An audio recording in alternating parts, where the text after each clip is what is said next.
여러분은 영화 보는 것을 좋아하시나요? 저는 애쓰던 하루가 끝나는 날에는 집에서 혼자 맥주 한 잔에 영화 보는 것을 좋아하는데요. 집에서 보는 영화도 좋지만 극장에서 보는 영화는 또 다른 매력이 있죠. 저는 어릴 적 영화를 한창 좋아할 때에는 하루에 극장에서 두세 개의 영화를 연달아서 본 적도 있었습니다. 어느 날은 그 깜깜한 극장 속에서 파묻혀 있다가 나오는데 문득 이런 생각이 들더라고요. 나는 왜 이렇게 스크린 속 이야기에 몰입하는 걸까? 사실 스크린에 비치는 건 단순한 빛의 조합일 뿐이죠. 하지만 사람들은 그 안에서 사랑을, 배신을, 희망을, 절망을 봅니다. 현실이 아닌 가상의 세계에 빠져들면서도 우리는 그것을 진짜처럼 받아들이죠. 그날은 극장을 나서면서도 영화의 여운이 가시지 않았던 날이었습니다. 도시는 여전히 밝았고 사람들은 휴대폰을 들여다보며 어딘가로 걸음을 옮겼죠. 그 휴대폰 속 작은 화면 속에서도 또 다른 세계가 펼쳐지고 있었습니다. 그 광경들을 보고 있으니 이런 생각이 들더라고요. 혹시 우리가 보고 있는 이 세계도 하나의 스크린 같은 것은 아닐까? 이 막연하면서도 엉뚱한 질문을 2000년 전에 던졌던 사람이 있습니다. 그의 이름은 플라톤. 플라톤은 사람들이 보고 듣는 것이 전부가 아니라고 말했습니다. 우리가 감각하는 세계는 단지 진짜의 희미한 그림자일 뿐이며 그 진짜는 우리가 쉽게 볼 수 없는 곳에 존재한다고 믿었죠. 그의 철학을 따라가다 보면 우리는 어쩌면 우리가 사는 세계를 완전히 새롭게 바라보게 될지도 모를 것 같습니다. 지금부터 동굴에서 빛을 찾아 떠나는 플라톤의 여정을 함께 따라가 보시죠. 어둠 속에서 작은 불빛이 흔들리고 있었습니다. 희미한 불꽃은 벽에 그림자를 만들어냈고 그림자는 마치 살아있는 듯 출렁거렸죠. 동굴 안에 갇힌 사람들은 그 그림자를 바라보며 대화를 나누었습니다. 저건 말이다. 아니야, 사람 같아. 그들은 태어나서부터 지금까지 이 동굴 안에서만 살아왔습니다. 그들에게는 벽에 비친 그림자가 곧 세상의 전부였죠. 그들이 아는 진실은 오직 불빛에 의해 투사된 형상뿐이었고 그 너머가 존재할 것이라는 상상조차 하지 못했습니다. 그들 중 한 사람이 문득 의문을 품었습니다. 혹시 우리가 보고 있는 것이 전부가 아닐 수도 있지 않을까? 그는 벽을 등지고 뒤를 돌아보았습니다. 순간 그의 눈에 불빛이 강렬하게 들어왔죠. 너무 밝아서 눈을 제대로 뜰 수도 없었습니다. 그는 손으로 얼굴을 가리고는 움츠러들었습니다. 이건 뭐지? 그는 서서히 눈을 뜨며 불꽃을 바라보았습니다. 그리곤 깨달았죠. 지금까지 자신이 보고 믿어왔던 것들이 단순한 그림자에 불과했다는 것을. 그는 동굴을 벗어나야겠다고 결심했습니다. 비틀거리며 발을 옮겼고 점점 동굴의 끝이 가까워졌죠. 바깥 세상으로 나가자 태양이 그를 맞이했습니다. 그는 눈을 제대로 뜰 수 없었죠. 빛이 너무 강렬했기 때문이었습니다. 하지만 시간이 지나면서 점차 익숙해졌고 드디어 그는 진짜 세계를 보게 되었습니다. 푸른 하늘, 저 멀리 보이는 산, 발끝에 닿는 풀잎의 감촉. 이것이 진짜 세상이었구나. 그제야 그는 깨달았습니다. 동굴 속에서 평생 그림자만 바라보며 살아가는 사람들은 진짜를 모른다는 것을. 그들의 세계는 가짜였던 것이죠. 그는 다시 동굴로 돌아갔습니다. 사람들에게 진실을 알려주기 위해. 하지만 사람들은 그를 믿지 않았죠. 네가 본 것은 환상일 뿐이야. 우리 세계는 언제나 이랬어. 저기 벽에 비친 것이 전부였다고. 그들은 진실을 듣기보다 익숙한 거짓 속에서 살아가기를 원했습니다. 결국 그를 미친 사람 취급하며 동굴에서 쫓아내버렸죠. 이것이 플라톤이 말하는 동굴의 비유입니다. 플라톤은 이렇게 질문했죠. 우리가 보고 듣고 믿는 것들이 과연 진짜일까? 그의 이 질문이 없었더라면 우리는 여전히 동굴 속에서 그림자만을 바라보고 있었을지도 모릅니다. 하지만 플라톤은 우리를 동굴 밖으로 인도하려고 했습니다. 그는 단순한 철학자가 아니었죠. 그는 진짜를 찾으려 했던 사람이었습니다. 그리고 그의 여정은 한 소년이 아테네의 땅을 밟는 순간부터 시작되었습니다.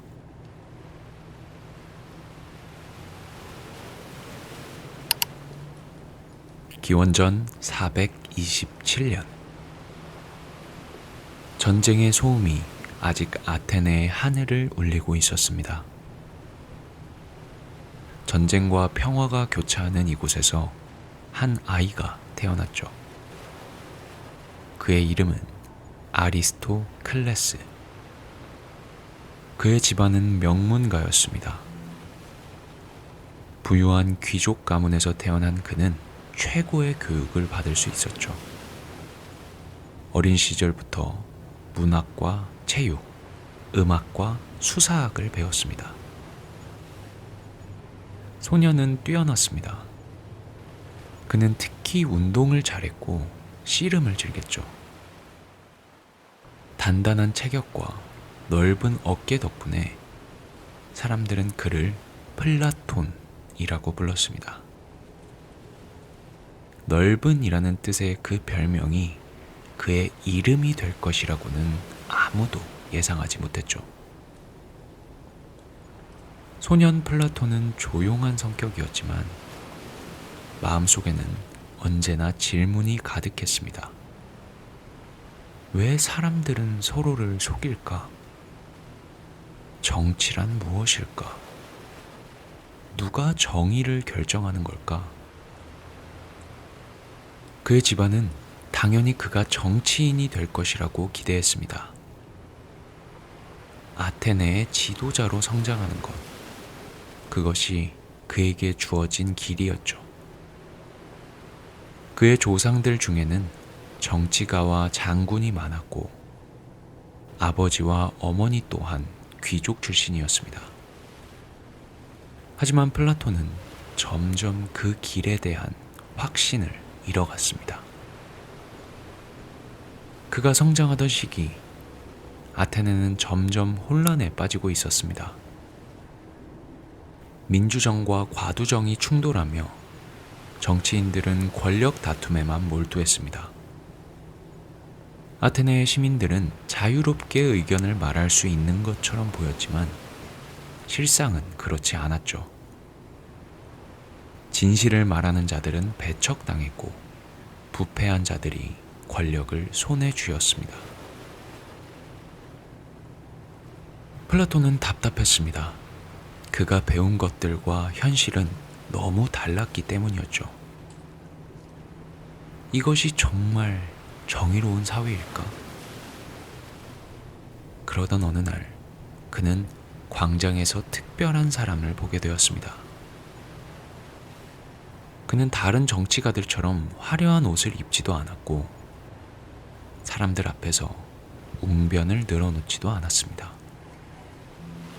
오히려 그는 평범한 시민들에게 다가가 묻고 있었죠. 네가 말하는 정의란 무엇인가? 용기란 무엇인가? 네가 알고 있는 것은 정말 진실인가? 그 질문에 사람들은 당황했습니다. 하지만 그는 멈추지 않았죠. 오히려 상대가 스스로 모순을 깨닫게 만들었습니다. 그 순간 플라톤의 세계가 흔들렸죠. 이 사람은 누구지? 그의 이름은 소크라테스였습니다. 플라톤은 그의 철학을 듣고 곧바로 스승으로 삼았습니다. 소크라테스는 그에게 단순한 정치적인 지식이 아니라 진리를 찾는 법을 가르쳤습니다. 진실은 우리가 보는 것이 아니라 우리가 사유하는 것이다. 아무것도 모른다는 것을 아는 것이 가장 큰 지혜다. 플라톤은 처음으로 깨달았습니다. 진짜 철학자는 단순히 현실을 받아들이는 것이 아니라 더 깊은 진리를 찾아야 한다. 그날 이후 플라톤은 정치가가 아닌 철학자로서의 길을 걷기 시작했죠. 하지만 그는 몰랐습니다. 그의 스승이 머지않아 죽음을 맞이할 것이라는 사실을. 그리고 그의 철학이 이 세상을 바꾸게 될 것이라는 사실을 말이죠.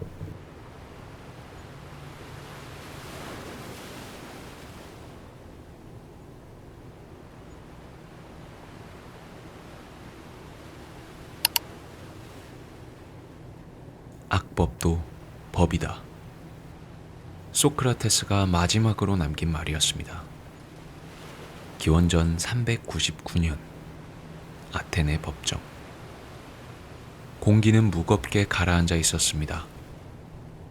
법정 한가운데 하얀 수염을 가진 노인이 서 있었죠. 그의 이름은 소크라테스. 그는 아테네 시민들에게 국가를 타락시키는 자, 청년들을 선동하는 자로 낙인 찍혀 있었습니다. 그가 한 일이라곤 단 하나, 질문뿐이었죠. 하지만 그 질문이 너무 날카로웠습니다. 그것이 사람들의 신념을 흔들고 권력자들의 불안을 자극했죠. 플라톤은 법정 한쪽에서 조용히 지켜보고 있었습니다. 왜 이런 일이 벌어진 거지? 그는 믿을 수 없었습니다. 자신의 스승이 아테네에서 가장 지혜로운 사람이 어째서 범죄자가 되어야 하는가? 소크라테스는 신을 부정했고 젊은이들에게 나쁜 사상을 퍼뜨렸습니다. 검사의 목소리가 법정에 울려 퍼졌습니다. 하지만 소크라테스는 흔들리지 않았습니다. 그는 평소처럼 차분한 목소리로 대답했죠. 나는 그저 질문했을 뿐입니다. 사람들이 진실을 알 수 있도록 돕기 위해서.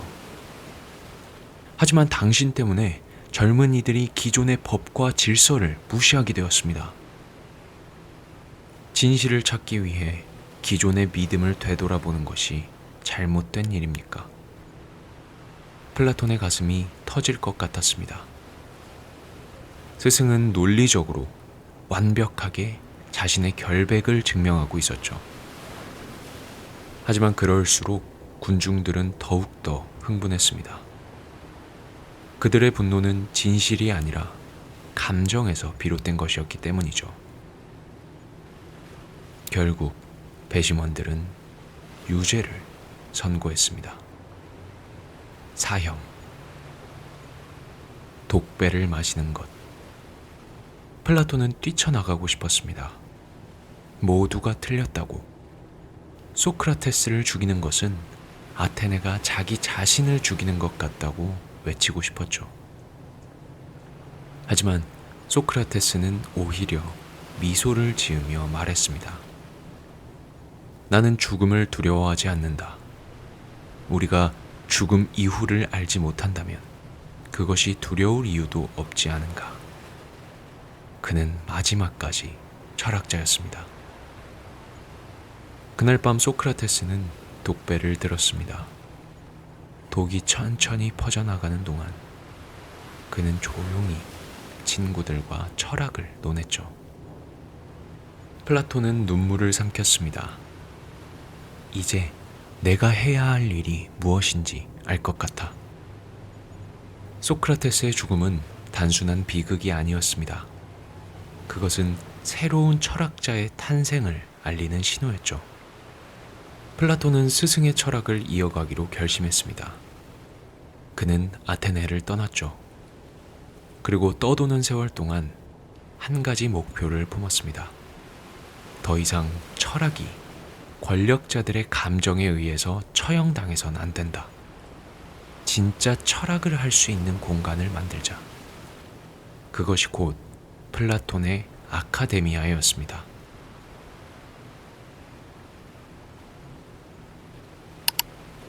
아테네에서 멀리 떨어진 한적한 정원. 이곳에 플라톤은 새로운 공간을 만들었습니다. 사람들은 이곳을 아카데미아라고 불렀죠. 정치적인 논쟁과 감정적인 법정이 아닌 오직 진리를 탐구하는 곳. 철학이 안전하게 자라날 수 있는 공간.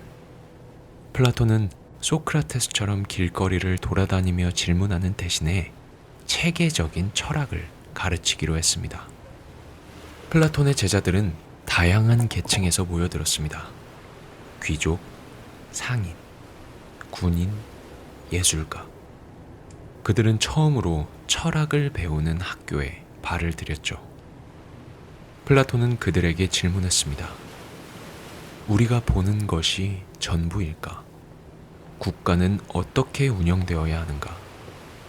정의로운 지도자는 어떤 사람이어야 하는가? 그는 자신의 철학을 체계적으로 정리해 나갔습니다. 그리고 마침내 그의 가장 위대한 작품이 탄생했죠. 국가론. 이 책에서 플라톤은 완벽한 국가의 모습을 그려냈습니다. 정의로운 국가는 철학자가 통치해야 한다. 가장 지혜로운 자가 나라를 다스릴 때 국가가 올바르게 돌아간다. 그가 말하는 철인왕 개념은 이후 수천 년 동안 정치 철학의 중심이 되었습니다. 하지만 플라톤은 여전히 의문을 품고 있었죠. 정말 인간이 완벽한 국가를 만들 수 있을까? 그는 자신이 설정한 이상과 현실 사이에서 끊임없이 고민했습니다. 철학은 이론으로 존재할 때보다 현실에서 적용될 때 더 큰 가치를 가지는 법이었죠. 그리고 플라톤은 그의 아카데미아에서 한 소년을 만났습니다. 날카로운 눈빛을 가진 소년. 질문을 멈추지 않던 소년. 그의 이름은 아리스토텔레스. 플라톤은 몰랐습니다. 그가 가르친 이 소년이 자신의 철학을 넘어서 새로운 사상의 길을 열어갈 것이라는 사실을.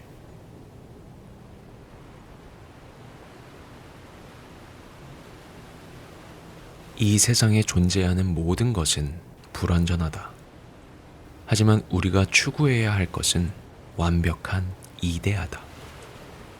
플라톤은 제자들에게 그렇게 말했습니다. 아카데미아의 정원, 따스한 햇살이 나무 사이로 스며들었습니다.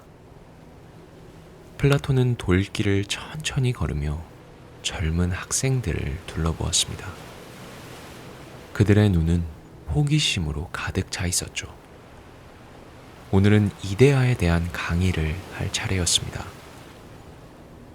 그는 조용히 손을 뻗어 흙바닥에서 작은 돌멩이 하나를 집어들었습니다. 이 돌이 무엇이냐? 제자들이 웅성거렸습니다. 돌입니다, 스승님. 좋아. 그런데 이 돌은 완벽한 돌일까? 누군가가 답했습니다. 완벽한 돌이라는 게 따로 있나요? 플라톤은 미소를 지었죠. 우리가 보고 있는 이 돌은 단지 하나의 개별적인 돌일 뿐이야. 하지만 너희가 돌을 보고 아, 돌이다 라고 말할 수 있는 것은 머릿속에 이미 돌의 본질적인 형상이 있기 때문이지. 그는 조용히 손을 펼쳐서 돌을 떨어뜨렸습니다. 이 세상에 존재하는 모든 사물은 그 자체로 완벽하지 않아. 하지만 그것을 가능하게 하는 더 근본적인 원형, 즉 이데아가 존재해. 제자들은 그의 이야기를 들으며 깊은 생각에 빠졌습니다. 그렇다면 우리 눈에 보이는 세상은 가짜란 말인가요? 한 제자가 조심스럽게 물었습니다. 완전한 가짜는 아니지만 불완전한 모사에 불과하지. 플라톤은 눈을 감았습니다. 그리고 떠올렸죠. 소크라테스가 말했던 진리, 그리고 아테네의 군중들이 믿고 있던 왜곡된 현실. 사람들은 눈에 보이는 것만을 믿었습니다. 그들의 세계는 너무도 협소했죠. 그들에게 진짜 진리를 보여주고 싶다. 그것이 그가 철학을 하는 이유였습니다. 그리고 플라톤은 동굴의 비유를 이야기하기 시작했습니다. 사람들이 동굴 속에 갇혀 있다고 생각해보자. 그들은 오직 벽에 비친 그림자만을 보고 살아가. 그들에게는 그 그림자가 전부인 것이지. 하지만 누군가가 동굴을 벗어나서 바깥 세상의 태양을 본다면 그때 그는 깨달을 거야. 우리가 보던 그림자는 진짜가 아니었다는 것을. 그리고 그는 다시 동굴 속으로 들어가서 다른 사람들에게 이렇게 말하겠지. 여러분, 우리가 보던 것은 진짜가 아닙니다. 그러나 동굴 속 사람들은 그의 말을 믿지 않을 거야. 오히려 그를 비웃거나 그를 위험한 존재라고 생각하고 죽이려고 할 수도 있어. 학생들은 숨을 죽였습니다. 그들은 알았던 것이죠. 플라톤이 말하는 동굴 속 사람들은 바로 아테네의 군중들이었고 동굴을 빠져나간 자는 소크라테스였던 것입니다. 그리고 소크라테스는 군중들에게 죽임을 당했죠. 플라톤은 조용히 말했습니다. 철학자의 운명은 바로 이런 것이야. 진리를 발견한 사람은 그것을 알지 못하는 사람들에게 미움을 받게 되지. 그날 학생들은 깊이 깨달았습니다. 눈에 보이는 것이 전부가 아니라는 것. 그리고 철학은 진리를 향해 끝없이 나아가는 여행이라는 것을 말이죠.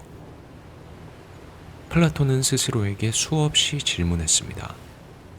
그는 국가론에서 철학자가 다스리는 나라를 이상적인 국가로 묘사했죠.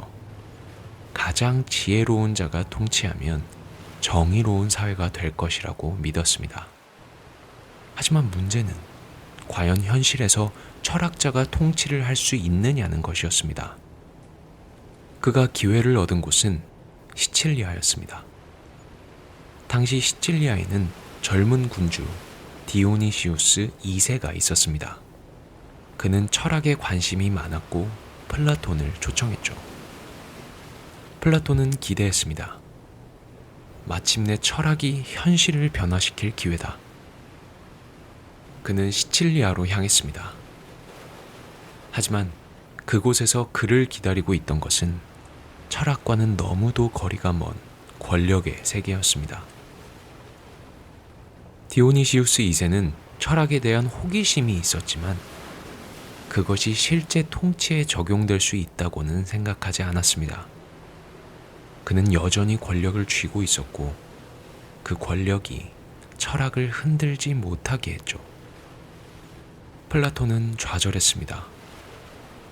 현실은 너무도 강고하다. 철학은 현실을 정녕 바꿀 수 없는 것일까? 그는 철인왕의 이상을 실현하고 싶었습니다. 하지만 그는 점점 깨닫기 시작했죠. 철학이 현실을 바꾸려면 단순히 이상을 제시하는 것만으로는 부족하다. 현실과 타협할 필요가 있어. 하지만 그는 타협하지 않았습니다. 그 결과 그는 시칠리아에서 정치적인 위협이 되었고 결국 노예로 팔려가는 신세가 되었습니다. 위대한 철학자가 노예 시장에 팔려가던 날, 그는 무슨 생각을 했을까? 나는 실패한 것인가? 정말 철학은 현실을 바꿀 수 없는 것일까? 하지만 기적적으로 그의 친구가 몸값을 지불하고 그를 구출했습니다. 플라톤은 가까스로 자유를 되찾고는 아테네로 돌아왔죠. 그렇게 그는 깨달았습니다. 이상적인 철학을 설파하는 것만으로는 부족하다는 것을.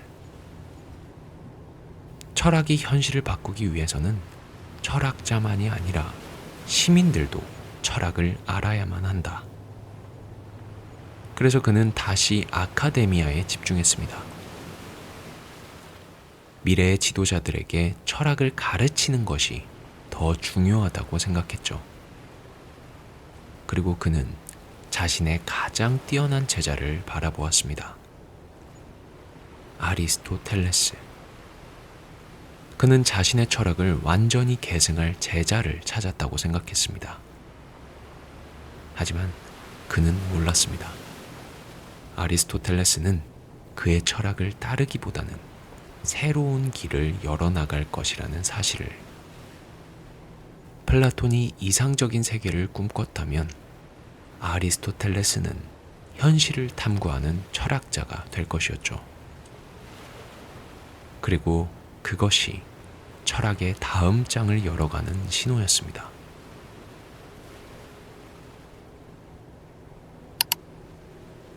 플라톤은 제자를 바라보았습니다. 아카데미아의 정원 한편, 눈빛이 날카로운 한 청년이 앉아 있었습니다. 그는 누구보다도 논리적이었고 질문을 멈추지 않았죠. 아리스토텔레스는 남들과 달랐습니다. 그는 단순히 스승의 가르침을 받아들이는 것이 아니라 끊임없이 의문점을 던졌습니다. 스승님, 이데아가 현실과 동떨어진 것이라면 그것이 무슨 의미가 있습니까? 우리가 사는 세상은 이곳 아닙니까? 이데아를 말하는 것보다 현실을 분석하는 것이 더 중요하지 않을까요?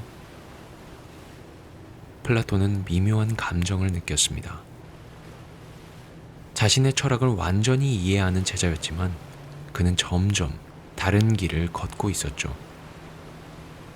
아리스토텔레스는 나와 다르다. 언젠간 그는 나의 철학을 넘어 자신만의 철학을 만들 것이다. 플라톤은 제자의 성장을 지켜보면서 고민했습니다. 과연 스승의 철학을 부정하는 제자는 배신자일까? 아니면 진정한 철학자의 길을 가는 것일까? 그러나 철학이란 본래 의문을 던지고 기존의 틀을 깨는 것이었습니다. 그것이 소크라테스로부터 자신이 직접 배운 것이었죠. 플라톤은 미소를 지으며 말했습니다. 네가 찾고 싶은 진리를 찾아라.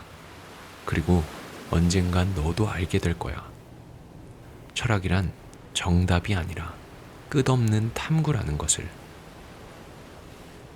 그날 이후 플라톤과 아리스토텔레스의 철학은 서서히 다른 길을 걷기 시작했습니다.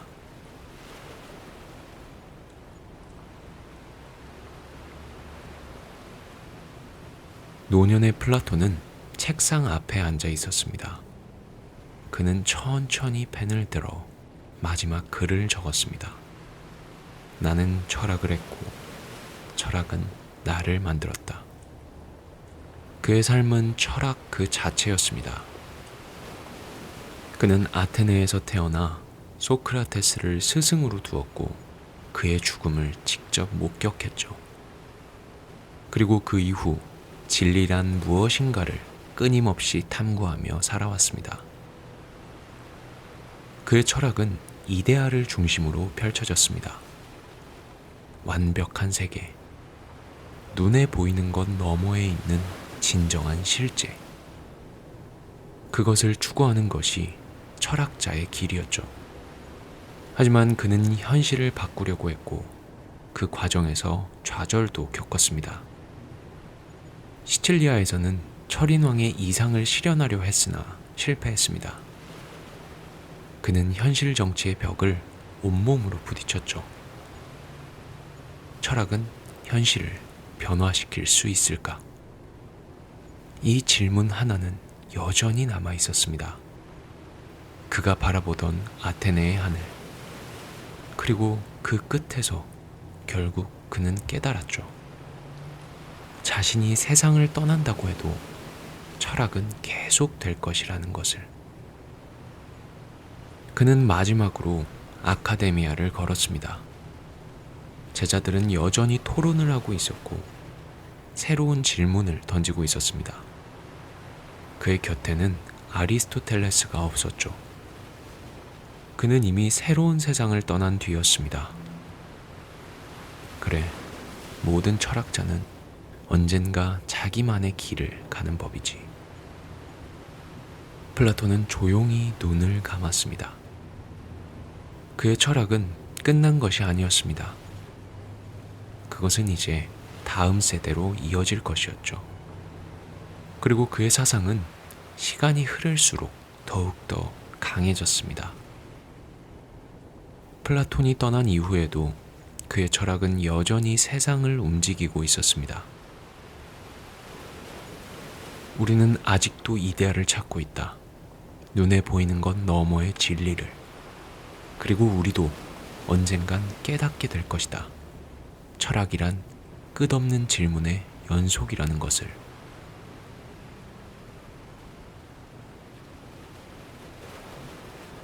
플라톤이 세상을 떠난 지 수천 년이 흘렀습니다. 우리는 여전히 그의 질문 속에서 살고 있죠. 정의란 무엇인가? 이상적인 지도자는 누구인가? 눈에 보이는 것이 전부일까? 소크라테스로부터 시작된 철학의 불씨는 플라톤을 통해 타올랐습니다. 그리고 그의 철학은 지금도 살아있죠. 그의 제자 아리스토텔레스는 스승을 넘어서 새로운 철학을 펼쳤습니다. 그의 사상은 기독교, 이슬람, 르네상스와 현대의 민주주의까지 큰 영향을 미쳤죠. 플라톤은 평생 진리를 찾아 헤맸습니다. 우리는 아직도 이데아를 찾고 있습니다. 우리는 아직도 정의로운 국가를 꿈꾸고 있죠. 우리는 아직도 눈앞에 보이는 현실 너머를 고민하고 있습니다. 플라톤은 떠났지만 그의 철학은 끝나지 않았습니다. 그리고 우리는 묻습니다. 당신의 이데아는 무엇인가요? 이 질문을 생각하며 이 질문을 곱씹으며 오늘 하루를 마무리해보는 것은 어떨까요? 오늘도 고생 많으셨습니다. 끝까지 들어주셔서 감사합니다.